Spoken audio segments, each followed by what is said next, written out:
Thank you guys for tuning in for another episode of the Grind Never Stops podcast. And before we begin today's show, I want to shout out to all the viewers that's been tuning in to our shows in these past year, and especially our last episode, which was with our new co-host Boogie, and we appreciate him coming to the show, and he'll be joining us in this show pretty shortly. And thanks for everyone who tuned into our last episode. Don't forget to subscribe to us on YouTube and to check us out on Spotify, and also follow us on Instagram and Facebook. The link will be in the description. But today's episode, we're going to talk about a relevant category in the NBA, and it's been going on for quite some time. But today's subject will be when a team is struggling on whatever ends of the floor, who should be taking the blame? Uh, should should it be the coach, the stars, the equipment manager, whichever? We're gonna talk about it. And Boogie will be joining us in just a moment, but I'm gonna begin. So before we begin what actual happened, um, I'm gonna give my opinion. So when a team is struggling, like on the offense or on the defensive end, and they have the one of the top two stars in the league, um, I think the people that should be blamed is not only the coach, because yes, the coach is with them every day for practice, making plays and reading the scouting report. But I really think that it's the players that should be blamed. And we'll talk about the Milwaukee Bucks in just a second. But for me, I think the coach does not deserve to be blamed 100% because that coach might not be doing his job. But if there's no problems between the coach and the team, there's no reason for you to fire a guy. And I think you should blame the players because the players need to get themselves together and be listening to the coach. And everyone's gonna talk about how LeBron is the coach or AD or Kyrie never had good uh relationship with the coach, but the coach always gets fired and always gets blamed. But I think that this has to stop because the coach, yeah, they get paid big bucks, but at the same time, they grind and they work hard for everyone to have chance to put on the floor, to get on the floor and show up, especially in big games. And we're gonna talk about what happened these past weeks, and it was shocking to me, but at the same time, the Bucks, they haven't been struggling that bad, and they always let go of their coach, from Jason Kidd to Mike Budenholzer, and then Griffin, and then now Doc is the coach. But the way that they manage the team is it's not fair for the coach and the management. I never liked the Bucks, but their management have a history of making bad decisions. But in this case, the Bucks were second place. There were 30 wins and 11 losses. They were second best team in the NBA, and they decided to fire their coach because they lost back-to-back games to the Pacers. They lost one game in the NBA Cup to the Pacers. And lately, on the defensive end, they've been lazy on D, not communicating with each other, and it's been costing them games.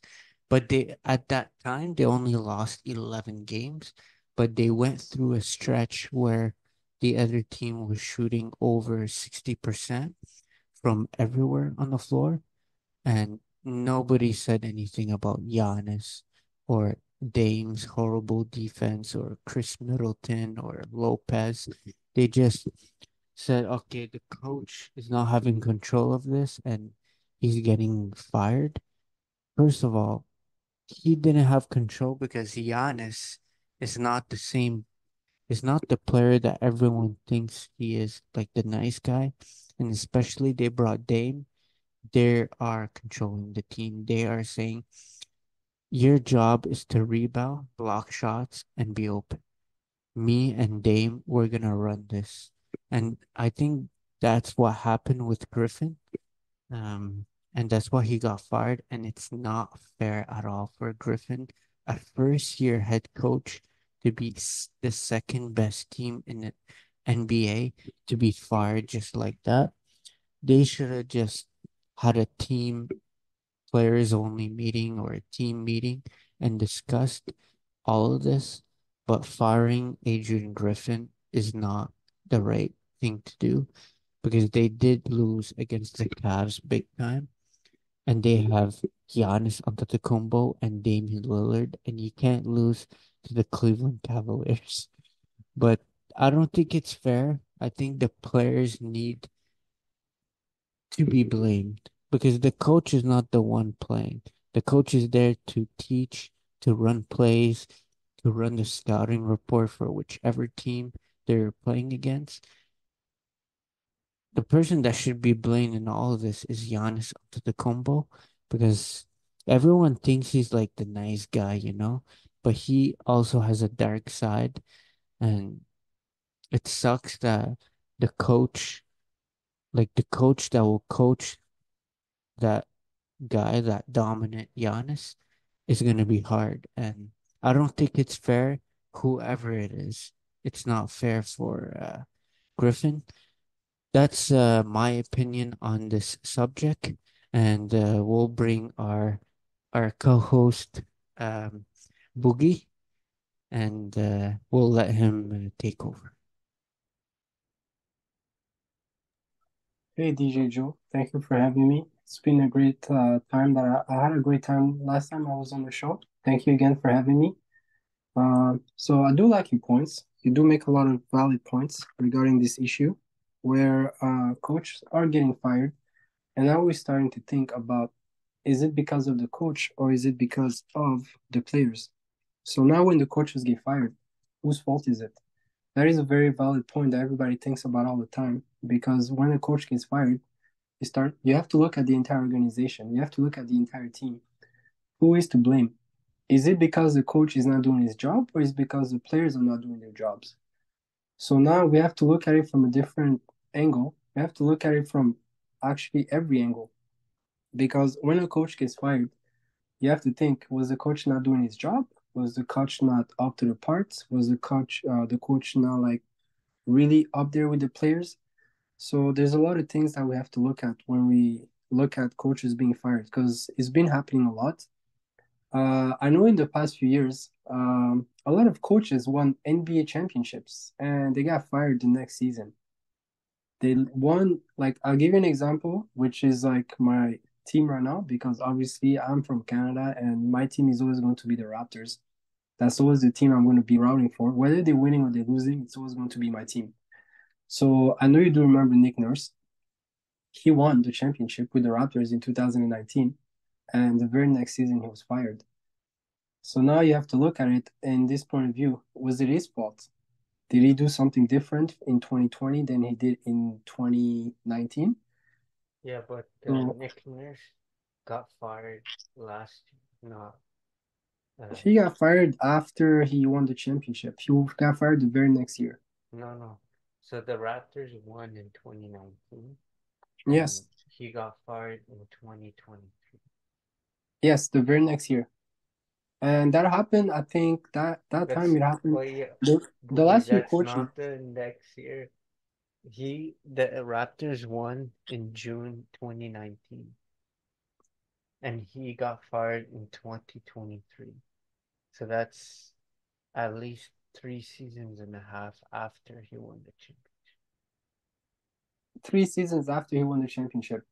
Yeah. Uh, I can look that up right now, to be honest. I have my phone in my hands. Uh, I know it happened about 3 times in the past few years where a coach won the championship and got fired the next season Yeah, because they're expecting that him to. that point is right. What you're saying that it's weird that like I'll tell you like 20 like Steve Kerr and Pop stayed. For example, Scott Brooks took OKC to the NBA Finals in 2012, and he did get fired the following season. Um, Obviously, Pop and Kerr still there. Frank Vogel of the Lakers, they won it in 2020 at the bubble, Yeah, and he during got COVID. Yeah, fired. during COVID. Yeah, he got fired the next year. The Bucks won the title in 2021, and Budenholzer got fired the next year. So did Yes. the yeah, and that's it. And Monty Williams took the Suns to the finals, and he did get fired That's after. another guy I was going to mention. Monty Williams, Budenhauser, and Nick Nurse. Those are the three coaches that I was going to mention. Those are the coaches that made their team go to the finals. Some of them won and they still got fired. But me, in my opinion, what I do think it's really up to the players because they're the ones that are on the court. They're the ones that are performing. Like the coach, yes, he has to draw the plays and he has to be there. He has to have leadership, and the players have to believe in him. The players have to believe into the coach. They have to believe his vision. They have to respect him in the locker room. When the coach talks on the sideline during timeouts, you have to see respect from the players to the coach. And when you see that the players are not respecting the coach at that point, then you know there's something wrong. So then you can start looking at the coach like, what is going on? Why don't you players have respect in you? Why don't they listen to you when you talk to them on the sideline? A lot of times during timeouts when you're watching an NBA game, you can see a lot of players not listening to the coach, not paying attention. And that just shows you something is wrong on the team. So that's when you can look at the coach. So he draws the plays on the bench during the timeout. And when a player is not listening to the coach at that point, you have to be like, okay, so what is going on with the coach? Why is this player not listening to him? Is there something wrong with the coach? Is he not inspiring the team to actually go out and play? So that is another thing you have to look at when the coach gets fired. You have to see, is the team listening to him? Does he have control of the team? Do they have respect in the coach? Those are things that you have to look at because yes, the players are the ones playing. They're the ones scoring the points. They're the one playing defense, but the coach is not playing. So it's really, in my opinion, up to the players because a coach can have a lot of experience and he can have a lot of credits, but if the team that he has is not performing the way they're supposed to be performing at that point, then you cannot blame the coach because the coach can give you the best play at the moment. Let's say there's a play coming out of timeout. And when you come out of timeout, the coaches they try to draw the best plays to get quick points. So like, pass it to this guy, he's gonna go in the corner and shoot a corner three. And that could be the best play that the coach can draw. And that could be literally the best play that could happen in that game and it can change the momentum.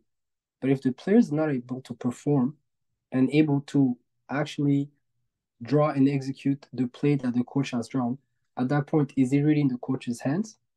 No, it's not, because he did the best he could. And at that point, if the players are not able to execute, it's not up to the coaches to be blamed for losing the game because the coach did the best he could. And that was literally the best thing that he could do. So the game on the line, and they say they need stops. And the coach tells people they need stops, but the players are not able to get stops to stop the clock, to be able to actually prolong the game and have more chances to maybe tie the game or get ahead. Is it the coach? Is it the coach's fault at that point? No, it is not, because the coach did his job.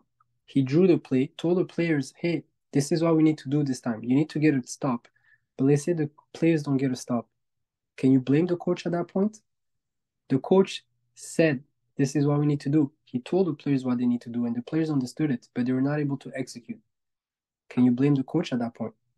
No, you can't. Like as a coach, like understand you there's only so much you can do because you cannot step on the court and you cannot go and play the game for the players. So my opinion on this subject is that the coach has a certain responsibility on the court when they're playing. And I'm going to talk also about what you said. You said you were talking about the coach for the Bucks that just got fired, Adrian Griffin for the Bucks. I'll give you an example. They are third in the league. They they were 30 and 11, I believe, when he got fired. You said 30 and 13, but I thought it was 30 and 11. He got fired, but the reason why he got fired was not because the team was not performing well. It was because he was not able to get the team to play defense. Like, yes, of course they're good because it's you have Giannis on the team. You literally have Damian Lillard. They're like the best players in the league right now. Damian Lillard has been killing the league for how long? Giannis, I don't even have to talk about Giannis. Giannis, he's the Greek freak, but But the coach yo, is not able to tell I them need to to play stop defense. you right there because Yeah. Da- I think Damian Lillard is overrated. He like you know how he got voted for All-Star starter? I don't agree with him. I think people are riding his train so hard.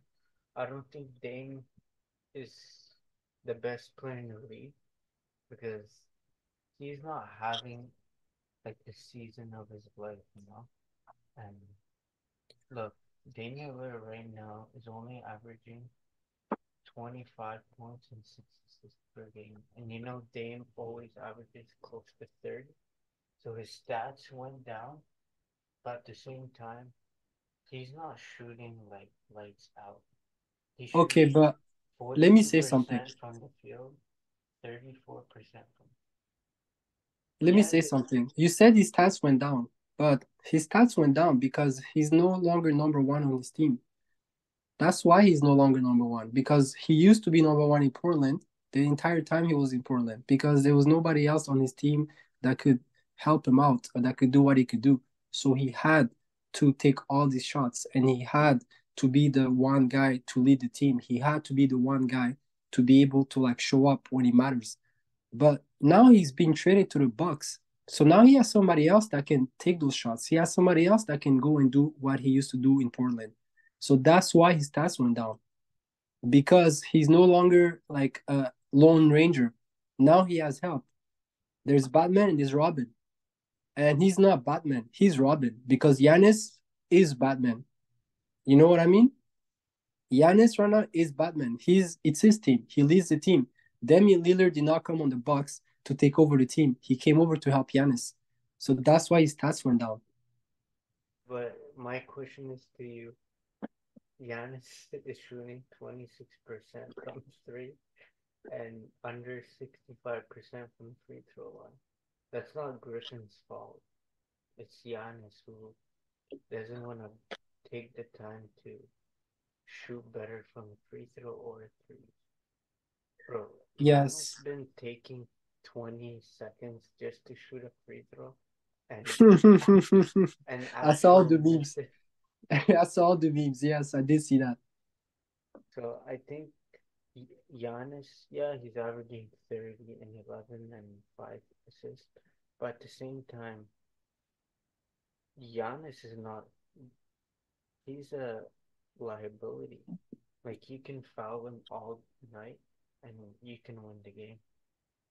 So I think Giannis needs to take a step further. Same with Damian Lillard.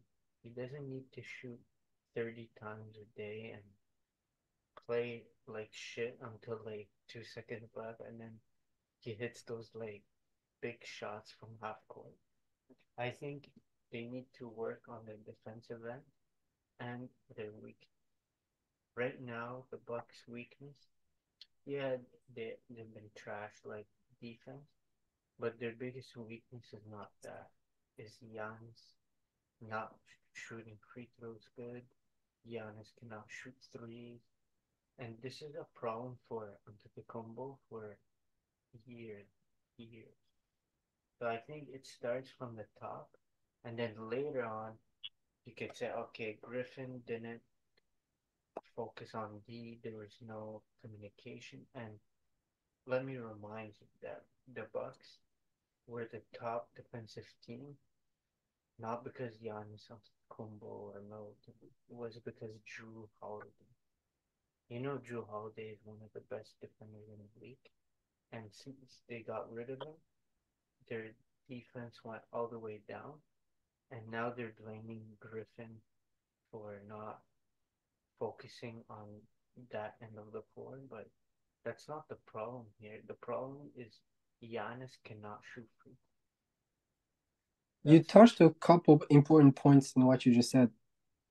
A couple of things you said that are really like, that just like made me open my eyes were Giannis is not a 3-point shooter and he's shooting poorly from the 3-point line. That's the first point you touched. And yes, Giannis is not a 3-point shooter. Giannis, we all know what he does. He gets to the rim. That's his number one thing. So at the rim, he's very efficient from the rim. So that's number one. Another thing you said is about how Dame is always shooting from very far. That is something that he was accustomed to doing in Portland because the game was on the line and he was the last one to take the shot. He was like Kobe. So like he's like, hey, the game is on the line, give me the ball. That's another thing you touched. And I'm like, okay, he doesn't need to do that anymore. Now he has help. What he could do is he could draw plays. Griffin, actually, the coach, could have drew a play and they could have passed the ball to Giannis in the paint. They could have drew a play where instead of him shooting a three from the logo, he could have passed it to Giannis. And the third point you mentioned that actually is very valid is how they lost Drew Holiday. Drew Holiday was their defense. Even though he's not like a big guy, he was a point guard. He wasn't a power forward. He wasn't a center, but he knew how to play defense. And since they lost him, that is the reason why their defense went all the way down. His defense went to Boston. That defense that Milwaukee had went to Boston. So that is one of the reasons why Milwaukee's defense right now is horrible. And they're at the bottom of the list. They're 21st in the league. There's about 31 to 32 teams in the NBA. And they're 21st. So that tells you where they are in defense. Yes, they do win games. Yes, they are second in the East. But being second in the East when you cannot play defense is not going to mean much in the playoffs because you know what everybody says defense wins championships, not offense. You can have a lot of offense, but if you're not able to defend during the playoffs, you're not going to win. Defense wins championships. That's the reason why I believe that the coach got fired because they noticed a flaw in the team. They say, yes, we have good players. Yes, they play good, but this is the regular season. Everybody plays good in the regular season. But once the playoffs come and the other teams figure you out and they figure out how you play and they figure out your game and they figure out your tendencies, they're gonna stop you. You're not gonna be doing that for 7 games in a row in a playoff series. They're gonna figure you out after maybe 1 or 2 games.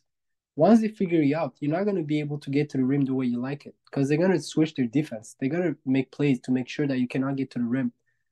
If somebody's there just shooting three, three, three, three, they're gonna stop you right away. They're gonna figure you out, which is the reason why it's not about offense; it's about defense. Because once a team figures you out, what are you going to do now? They know what you like to do. They know your tendencies. There's people that are paid to just watch players, scouting reports. They see what you do. They see how they beat you in game one. You're not going to beat them again like that in game two. You might, but you're not going to do it in game three. That is the reason why the defense is so important. And that is the reason why the Bucks are struggling right now because they lost their best defensive player, which was Drew Holiday. So now they need to find a way to make plays and replace Drew Holiday and make sure that they just move up in the league when it comes to their defense. Because right now they're at the bottom of the list. Even though they're second in the East, they're gonna get exposed in the playoffs. That's not gonna last long. Yeah, I completely agree. But like defense doesn't need to be. It's not like you go to school you go college or G League to learn defense. Defense is all in the mind. Like you guard your guy when the screen comes, you communicate. But if you watch the Bucks, what I want you to do the next game that the Bucks play, I want you to watch the whole game, and you will notice how whenever screen comes, whenever a team run plays, the Bucks they fall apart like domino. Like this defense does not need to be teach. Like Griffin, first year head coach, but how long Griffin's been in the league? He's been coaching in the league. He won with the Raptors in 2019. He's been in the league for a long time. He's been in the league for a long time. You still hear me?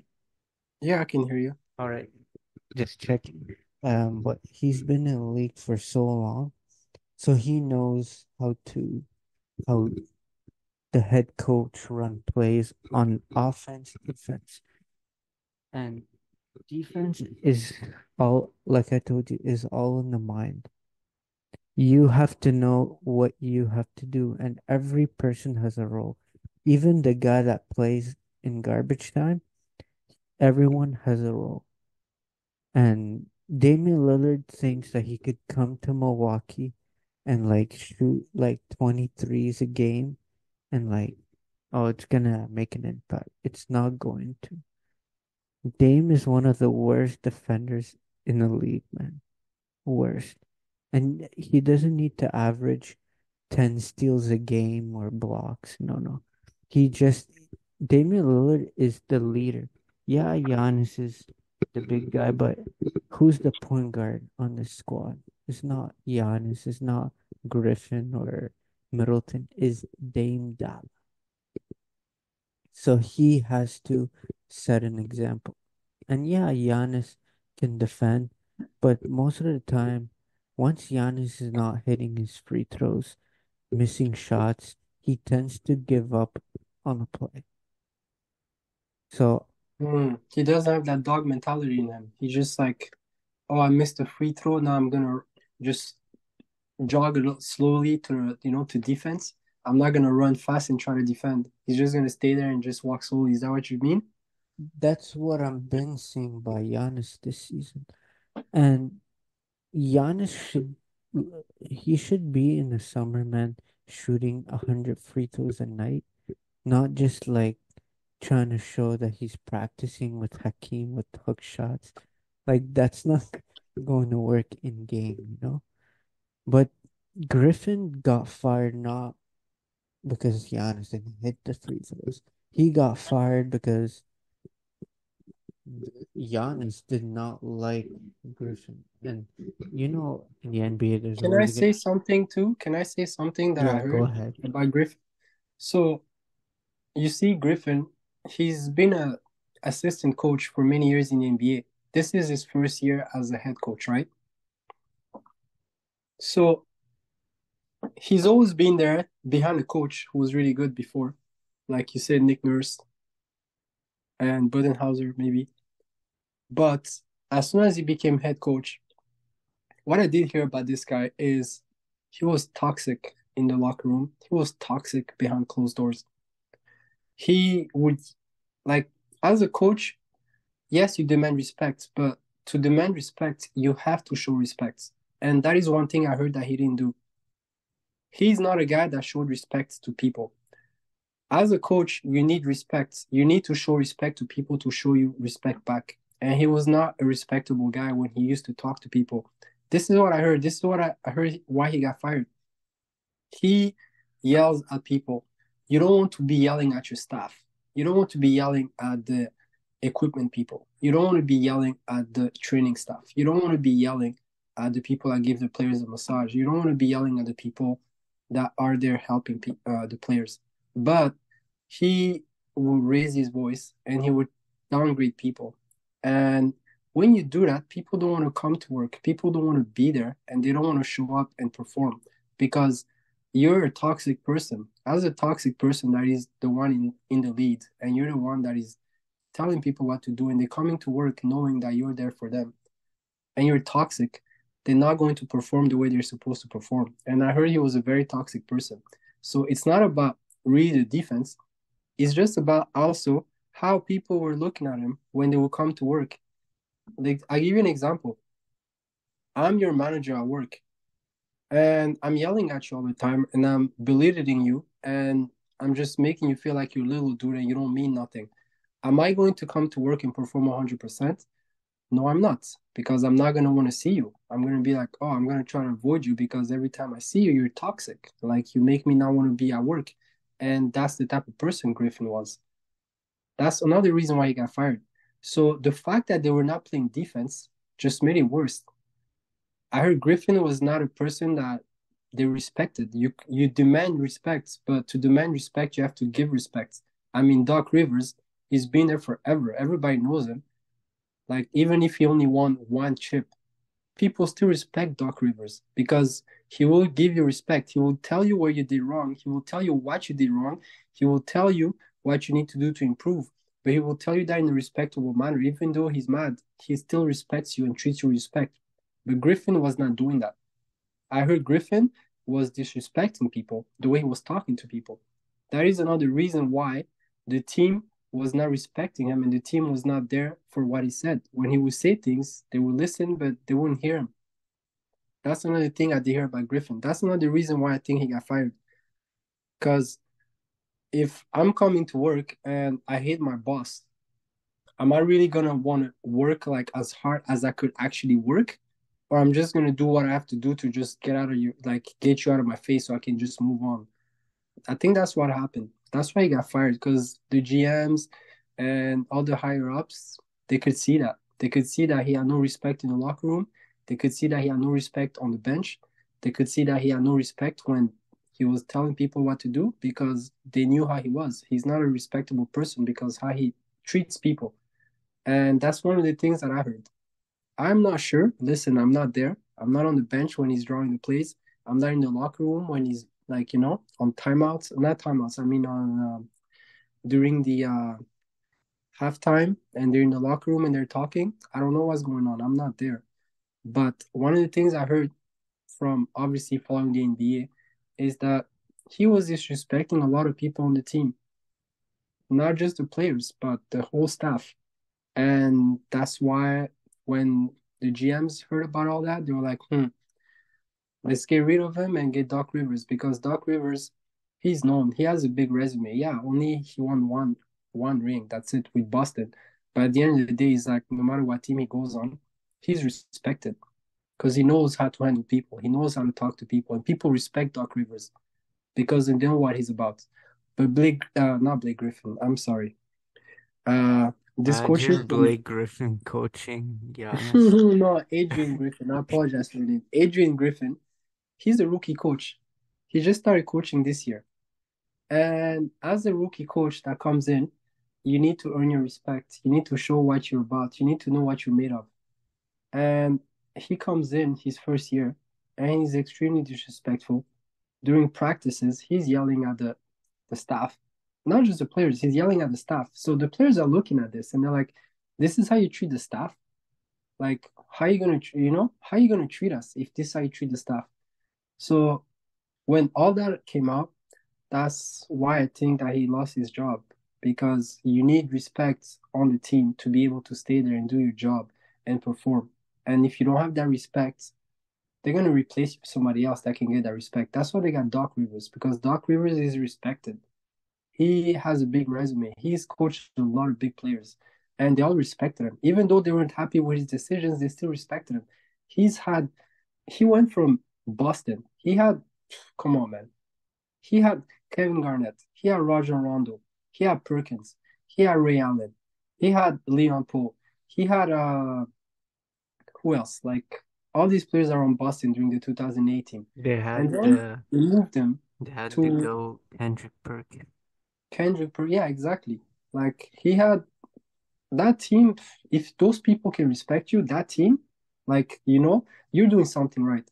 And then they moved them to Clippers, where you had Chris Paul. He had Blake Griffin. He had DeAndre Jordan. He had Jordan Crawford. He had Coron Butler. He had what's his name? The light skinned dude that was playing for Golden State before. How can I forget his name? Matt Barnes. Oh yeah. He had Matt Barnes. He had JJ Redick. And then after that, they moved him to the Philly. They moved him to Philly, where he had Embiid. He literally had Ben Simmons. We're not even going to talk about Ben Simmons. He had James Harden. Ben Simmons, what a He had bum. James Harden. Like when he went to Philly, man, he had a stacked team in Philly. And then now they're moving. Oh man, I don't know. All I'm saying, my whole point is you need respect in the locker room. You need to treat people with respect. You need to know your personnel. You need to know how everybody's different and how you talk to people is going to matter because not everybody's the same. You might talk to one person one way, but the next person might not take that the same way the other person will take it. So you need to learn your personnel. You need to know how to talk to people. You need to know how to get people going. That's one of the things that a coach needs. You need to know that not everybody is the same. The way you talk to one person is not the same way that you can talk to the next person. And the coach needs to know that. He needs to know that everybody is different. And once you get to know that and you get to learn that way of operating your team and your operation, at that point that you can now go and lead a team because you will earn respect because you don't talk to everybody the same way because not everybody's going to listen to you the same way.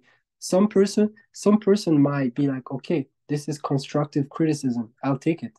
But somebody else will take it as disrespect and will not listen to you afterwards.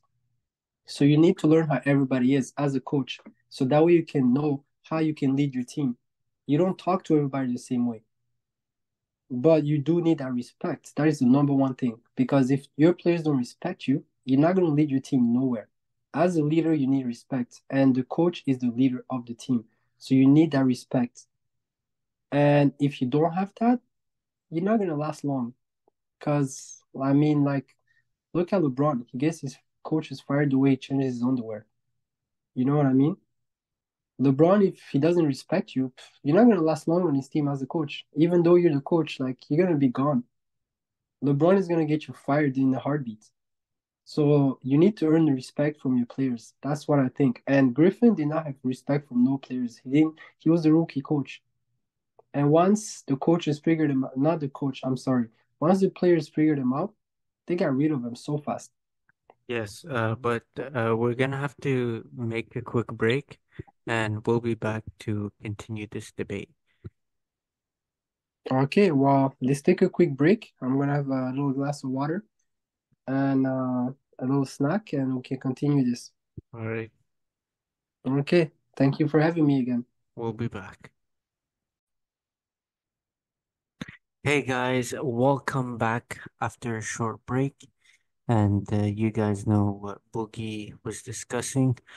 But my opinion on what Boogie was saying is that, yes, Griffin might have been disrespectful about all the staff members from upstairs until the equipment manager.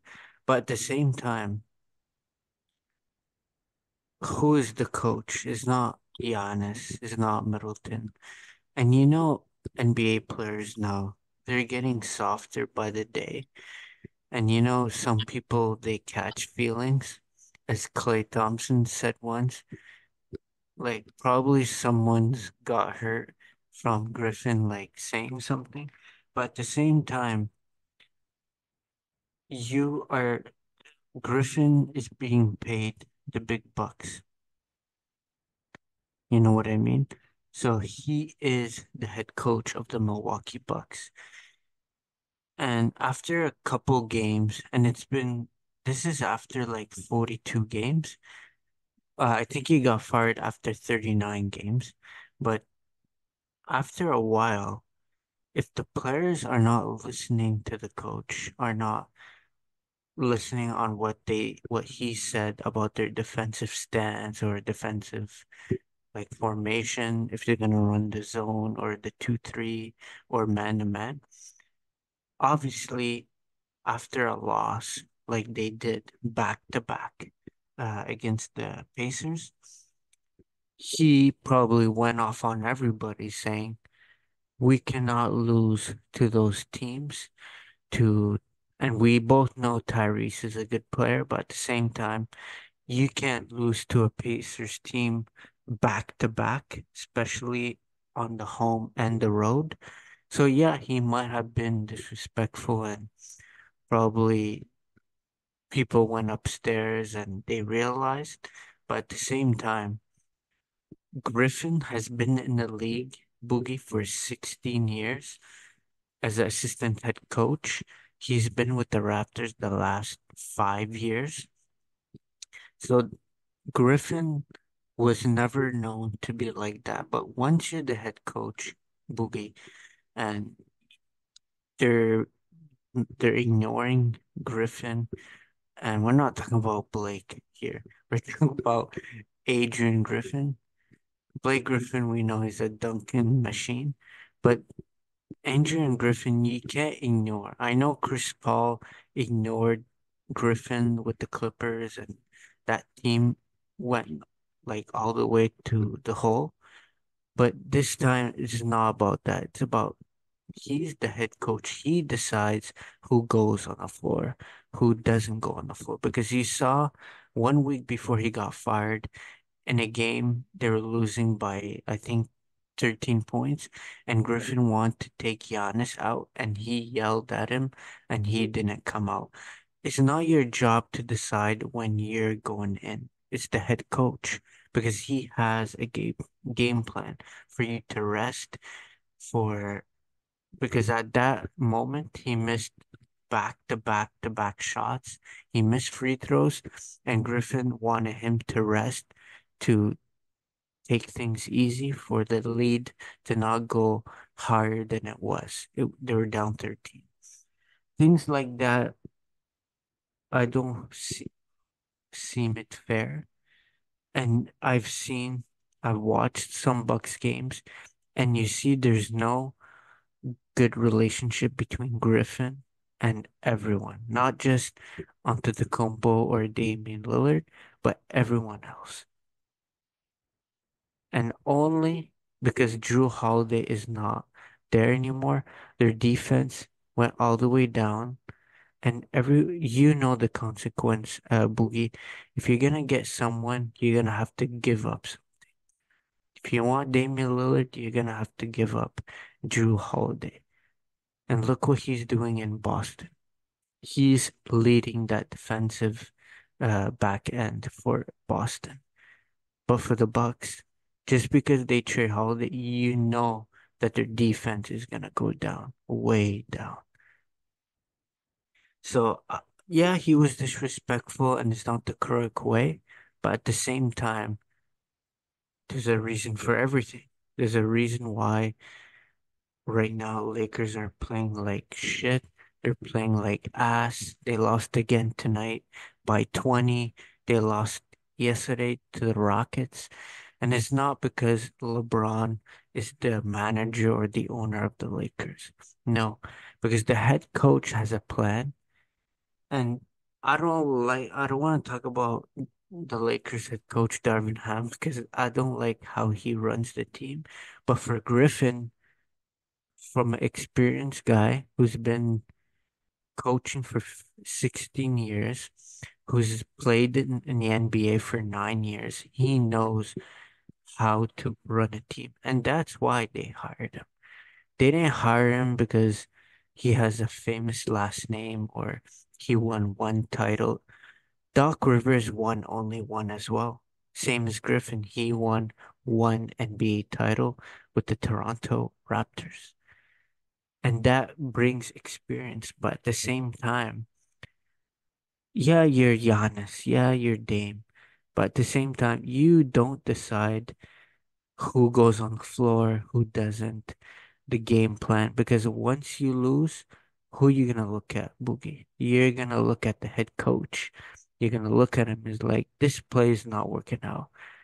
It's like what Kevin Durant said. They asked him, how come you never scored 60 points in your life? And he said, after I make a few shots, the opposing head coach is obviously going to change the game plan.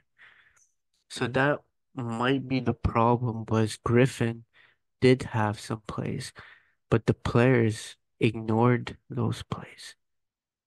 I'm pretty sure, man, the head coach went to Giannis and told him, what the hell are you doing when you shoot free throws? Just shoot that damn thing. Stop taking 13 seconds to shoot and miss it, you know? And that's what I was giving you the numbers because you know the numbers don't lie. And Griffin is not the one shooting such horrible from the field or from the free throw line. And look, I'm gonna pull it up to you again, Boogie. Giannis Antetokounmpo, Yeah. his free throws, I'll tell you his percentage. Right now, field goal is in the 60s. That's not bad. But you cannot be paid $300 million and shoot under 66% from three, from the free throw line, and then under 26% from the three. And he's averaging close to four turnovers a game. So just forget about Griffin. Look at what I'm telling you now. His threes is horrible. And I'm not telling you that Giannis should start shooting like Lillard or Curry like 20 times a game. But at least you gotta shoot it the way the defense gives you. Don't force it.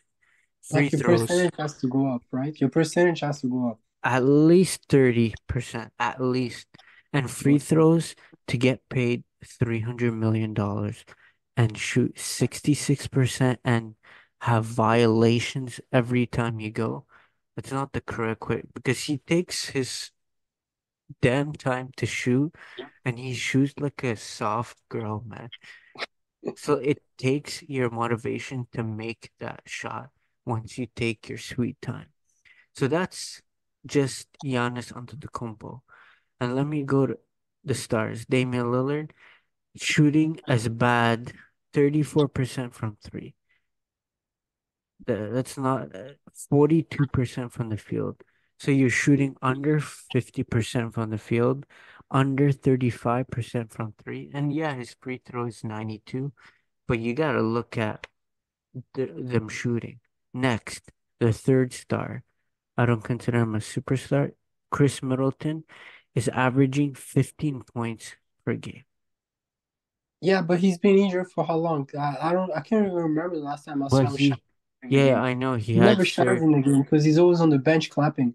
yeah, he had a lot of Like he surgeries, but averages like 10 claps a game and like I don't know how many high fives a game. Like this guy's been on the bench for how long now? yeah, but Middleton had a lot of surgeries and I get it. But at the same time, you're getting paid $63 million to average um 15 points. And also, what's his name? Malik Beasley too. Yeah, He Malik Beasley, yeah.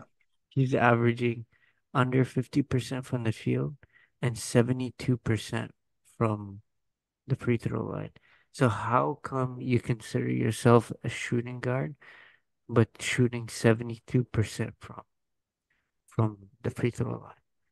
So if you wanna tell me about Griffin hurting them feelings or being disrespectful, yeah, that doesn't belong on the Buck side.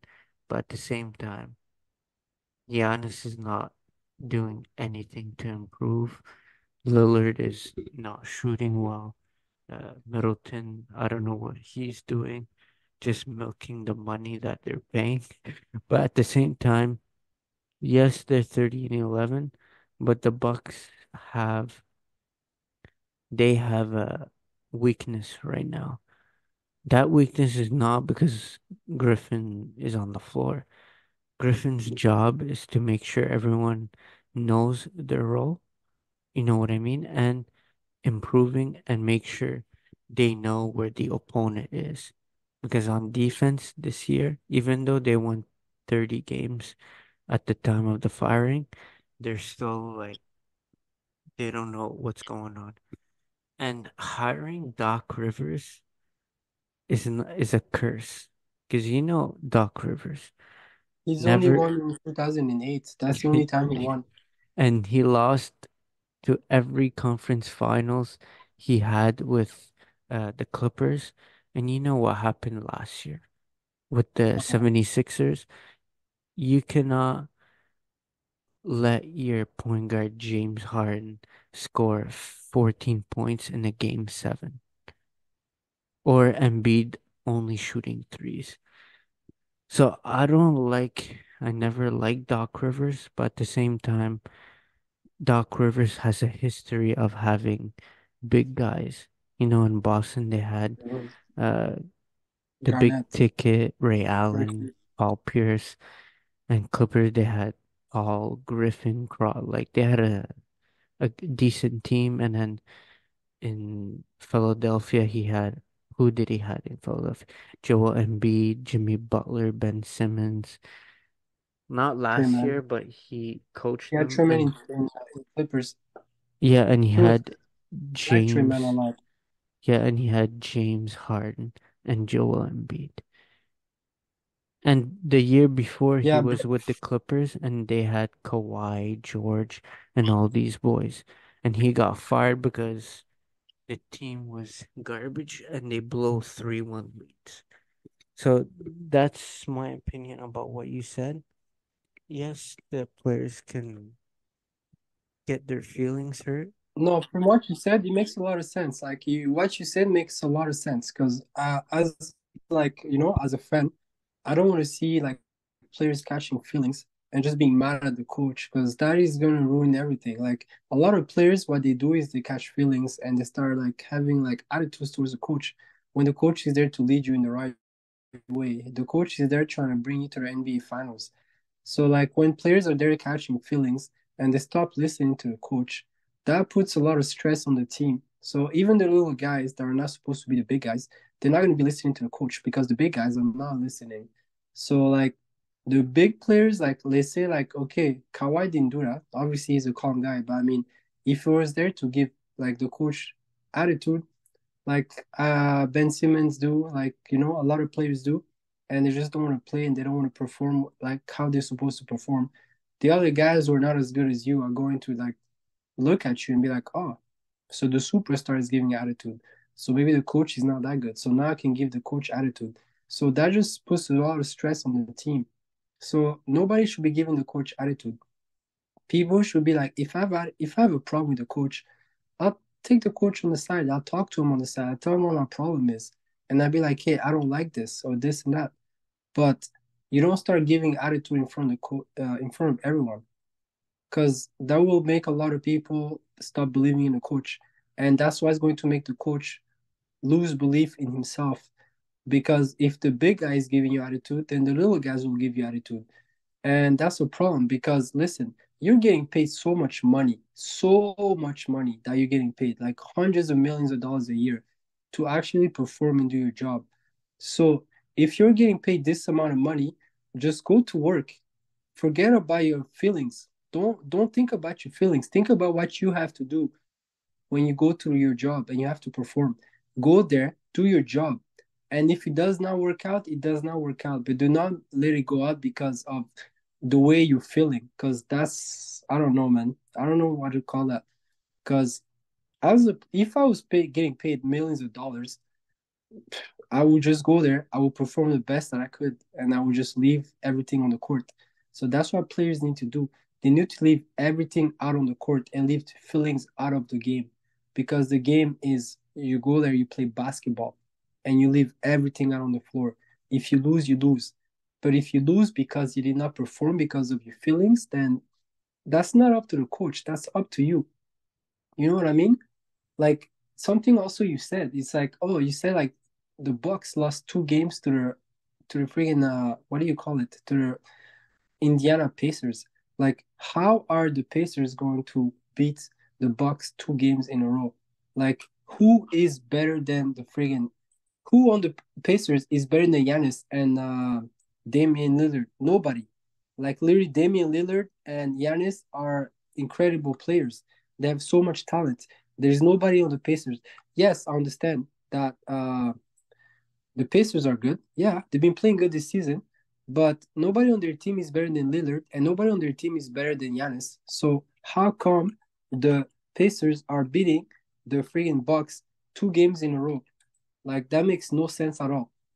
And that is all in the locker room because they're not mentally there. They think about other stuff. There's other things going on in their head that is making them not like be there when they're supposed to be there mentally, physically, because literally the Bucks are so much better. Like if you look at the roster, if you look at the talent, if you look at everything that the Bucks have, they're a lot better than the Pacers, and they should have beat them. But the Pacers beat them because the Pacers are there mentally. Like mentally, they're there. That's why they beat them twice. It shouldn't happen. And another thing you said that I listened to you too is when you said that Yanis was trying to be taken out by the coach and he refused. That just shows the whole team that you don't respect your coach. How is your coach going to take you out and you say no? That is not supposed to happen. If your coach tells you, hey, you're supposed to take a little rest, go sit down for 2 minutes, drink some water, relax on the bench for a few minutes, and then get back in the game. And then you tell your coach no. What does that tell the other players? That you have no respect. It's like, why am I going to listen to you? So other players are going to look at you the same way, like you're nobody. Why is he not listening to you and I have to listen to you? If I'm not trying to go out, I'm not going out. And that is not something Yanis should have done because that shows a bad example to the rest of the team. He should have went out. He should have maybe talked to go out, sit on the bench, and then talk to the coach when nobody's there listening. Don't make a scene. But Yanis not going out when the coach told him to go out, that was a big thing for the team. Like that just showed everyone that like the coach has no respect. The coach does not have any say. The coach just is just there as an image. And when you're just there as an image and as a figure, but you really like your say has nothing, has no weight. You have no weight. Your word has no weight. That's not gonna make the team go anywhere. That's another thing that Yanis should not have done. So for that, I don't blame the coach. I blame Yanis for that. And he probably learned that from LeBron because LeBron is the one that tells coaches what to do. But that's not the subject because LeBron is another beast. But I mean, the fact that the coach told Giannis to go on the bench and bench out for like a few minutes, and Giannis said no, that showed a lot. That just shows that there's no respect and the coach has no say in the game or whatever. Giannis does what he wants and he wants to be LeBron. And That's what I just, happened here, Boogie, because LeBron when the other day, um, against Golden State, coach said come to the bench. He went for literally 10 seconds and then he went in with no issues.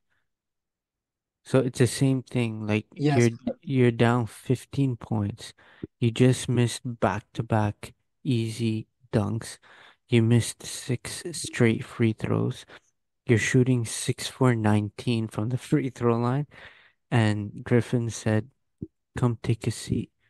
And he's like, no, I'm not going. yeah, you don't do that. You don't do that. Like not in front of everyone. If you want to do that, yeah, you do that behind closed doors. Because you know what they say, you wash dirty laundry in family. You don't go out and you show everybody else what's going on in your family. Like when you have dirty laundry to wash in your family, you wash your laundry in your family. That's it. And your dirty laundry gets washed in your family. You don't show it to the whole world. You don't show it to your neighbors. Because once your neighbors, which are the other players, and they see that in the family there's dirty laundry that is not being washed, then you're not going to get respect from the neighbors, which are the other players. So as the main guy on the team, you need to show the other players that the coach needs respect, and then the other players will listen. And that's how everything works out good. But if the other players see that the main player does not listen, which is the main guy on the team is just going to follow the lead of the main guy and they're not going to listen to the coach. And That's then that shit is why going to get that's why Griffin was like a decoration for the Bucks. Because it was a decoration. he It he was just didn't on the have a wall as a decoration. control about nothing. He was just there Exactly. because I know, Boogie, that if he said something, he would lose his job. And that's probably what happened, that he said something to anybody, probably Giannis or Dame, he said something and he's like, I'm not doing it. So Yeah, well, you should fire or fine Giannis or make a team they're only not going meeting to with do that. management and be like, this has They're to not stop. going to do that. They're not going to do that to the main guy on the team. They need Giannis. Giannis is the face of the team. They're not going to do that. He won them the first championship in how many years? Like since the 70s? Like, do you really think they're going to go and blame him for that? No, of course. So he does what he wants because he's the main face of the guy. He won them a championship after what? But 19. he's not gonna win when playing and being like this because the coach is the coach is not Giannis or his trash brothers, the Nas. Is they're not the head coach. They're players, and yeah, they're like box office, like LeBron. No, LeBron said if you tell him something, he's gonna fire you and everyone else. But at the same time, y- LeBron does not have a real weakness. And they brought that not rookie head coach, but like first time head coach to help out Giannis work on his weakness. Yeah, Because and he Giannis is still not has respecting that him. weakness. Even if you bring Michael Jordan as head coach, Giannis is still have the same exact weakness. He cannot shoot free throws. And yesterday, the Bucks played Jokic, and Uh-huh. and Giannis was not a factor at all. Yes, he had 29 and 12, but he wasn't a factor at all. He shot 6 for 11, but that's it. Yes, but shooting 29 and 12, like you said, and the other team is there outscoring you, it's not going to matter because the other team is going to be there and they're going to be like, hey, listen, we have an advantage. There's only one guy playing. The other team is not playing. There's only one guy on the other team playing. They're not Doesn't playing defense. They're not. They're not like I don't know. I just think that respecting your coach is the number one thing that they should do. Even if your coach is not really good, don't show out in front of the whole world to show that you don't respect your team because that's going to give a boost to the other team. Because even if you don't respect your coach and you show it to the world, it's going to give momentum to the other team. It's going to show that there's no, how do you call it? There's no, well, obviously respect, but nobody's listening to the coach. So it's really the players doing what they want.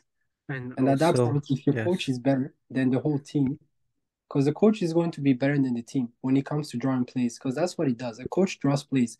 A coach sees what's going on the other team, and he's going to draw plays. So if he's able to see that the team is not listening to their coach, he's going to draw plays that will beat what the players' mentality is. Because the players, what they do is they go on the court and they play. And then the coach is going to analyze everything that's going on. Once he analyzes what's going on, he's going to beat the players mentally because that's what he does. His goal is to draw plays. So he's going to draw plays that are better than what the players are going to do if they're not listening to the coach. So they do need to listen to the coach. They do need to listen to what the coach is saying. That's all I'm saying. Yes. Because a coach is who is the general on the floor. Yes, you do have a point guard. Yes, you have a power forward. Yes, you do have a friggin' center. Yes, you do have like a shooting forward. Everybody's there on the court, but the coach is what makes the team move forward.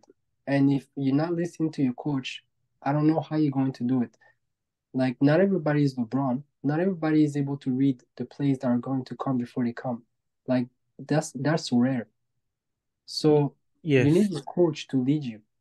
but there's one more player that we did not mention that has been struggling and has not shown um, good, like doesn't show example on the bench, and that's Bobby Portis. He's been struggling all year, and you could see him on the bench not clapping, not doing anything. So same thing, there's a lot of players that are giving up, and yeah, it will cost them like a contract, but at the same time, Griffin is a first year head coach. You know what I mean? Mm-hmm. And another thing I want to mention to you now that you say, yes, there's going to be, everyone's going to have a role, but just because you're starting does not mean that you can do whatever you want. Because if that's the case, why is there a coach? The coach is there to Absolutely. set up Absolutely. plays, make sure everyone's okay. Today you're guarding Kawhi. Tomorrow you're gonna stay on Clay Thompson. Or next day you're gonna stay on Devin Booker.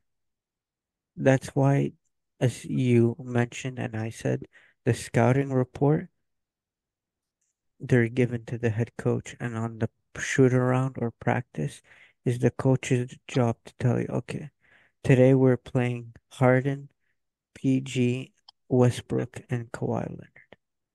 They will tell you because the players are not that smart at all, man. Giannis has been in the league for a long time, and yes, he won it in 2020. I mean, yeah, 2020, first year after the bubble. But just because you win one doesn't mean that you're born a champion. You know what I mean? So I think right now the Bucks have to focus on the next step, which is improving as a team. Because it doesn't matter who coaches, it's gonna be the same thing. Giannis and Dame. Absolutely. Because right now, if they're in the playoffs, they're gonna lose in the first round. No question. Mm-hmm. Because they But have no defense. yes. But guys, thanks for tuning in to this long episode as we discuss who is to blame once the team is struggling. And we appreciate Boogie joining us again. And we do have another special guest who'll be joining us on our next episode. So if you guys can subscribe on YouTube, share the link. All the links for everything will be in the description, and you'll be able to share it to everyone. And thanks for tuning in, and thank you, Boogie, for giving your honest opinion. And I want to thank you also for having me. This has been a pleasure. And I hope to be here for the next episode too. And you enjoy the rest of your evening. Yes, thank you. And guys, thank you for tuning in to a segment of The Grind Never Stops. Peace.